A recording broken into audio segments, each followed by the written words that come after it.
విజయనగరం జిల్లా గజపతి నగరం జాతీయ రహదారి పక్కన దుకాణాల సముదాయం. యజమానులు వచ్చి దుకాణాలు తెరిచేసరికి ఒక్కసారిగా అలజడి రేగింది. ఏడుపులు పెడబొబ్బలతో ఆ ప్రాంతమంతా దద్దరిల్లింది. వేసిన తాళాలు వేసినట్టే ఉన్నాయి. అయినా లక్షల విలువ చేసే సొత్తు చోరీకి గురైంది. స్థానికుల సమాచారంతో వెంటనే పోలీసులు రంగంలోకి దిగారు. నిత్యం వాహన రాకపోకలతో రద్దీగా ఉండే ఆ ప్రాంతంలో ఆ భారీ చోరీ ఎలా జరిగింది? సొత్తు కాజేసిన నిందితులు ఎవరు? కేసు దర్యాప్తులో ఏం తేలింది?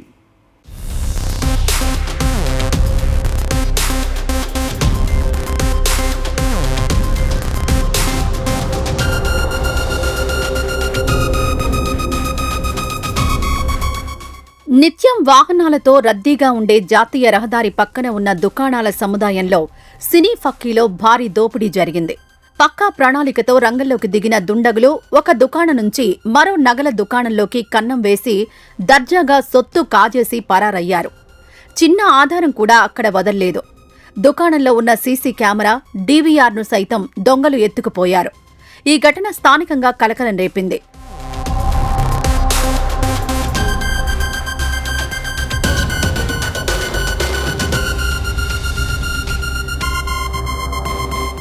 ఆ దుకాణ సముదాయాల్లో బేకరీ, ఓ జ్యువెలరీ షాప్ రెండూ పక్కపక్కనే ఉన్నాయి. నగల దుకాణాన్ని నేరుగా టార్గెట్ చేస్తే ప్రమాదమని భావించిన దొంగలు పక్కా వ్యూహంతో వ్యవహరించారు. మొదట బేకరీ తాళాలు పగలగొట్టి లోపలికి ప్రవేశించారు. ఎలాంటి శబ్దాలు బయటకు రాకుండా బేకరీ లోపల వైపు నుంచి జ్యువెలరీ షాపు గోడకు పెద్ద కన్నం వేశారు. ఆ కన్నం గుండా నగల దుకాణంలోకి వెళ్లి లూటీ చేశారు.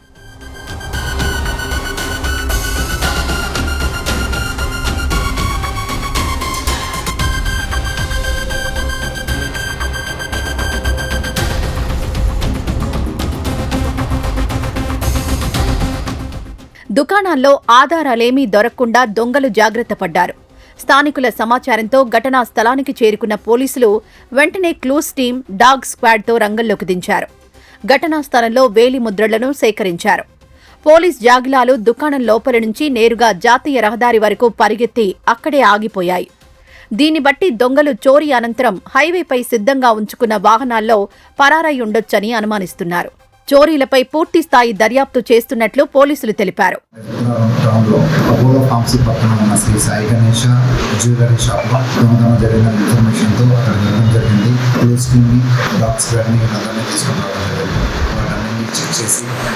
వాళ్ళు ఏదైతే షాపు ఓనర్ అయిన బ్రహ్మారెడ్డి గారు అవన్నీ చెక్ చేసుకున్న మాత్రం 6 తులాల బంగారం కొంత వెళ్ళిపోయిందని రిపోర్ట్ ఇచ్చిన మేరకు కేసు నమోదు చేసి దర్యాప్తు చేసుకోవడం జరుగుతుంది. దీనికి సంబంధించి టీమ్స్ని ఏర్పాటు చేశాము. ఆ టీమ్స్ని ఏర్పాటు చేసి మేము సీసీ ఫుటేజ్ వెరిఫై చేస్తున్నాము. అయితే అందులో ఉన్న డీవీఆర్ని ఏదైతే ఉందో ఆర్డీసీలో తీసుకుని వెళ్తున్నారు. కానీ ఉన్న చుట్టుపక్కల ఉన్న సీసీ క్యామ్స్ వెరిఫై చేసి ఈ కేసుని దర్యాప్తు చేయడం జరుగుతుంది. బంగారం నగలతో పాటు వెండి సామాన్లు దొంగతనానికి గురైనట్లు బంగారం షాపు యజమానులు చెబుతున్నారు. చాలా ఏళ్ల క్రితం కూడా ఇటువంటి ఘటన జరిగినట్లు తెలిపారు.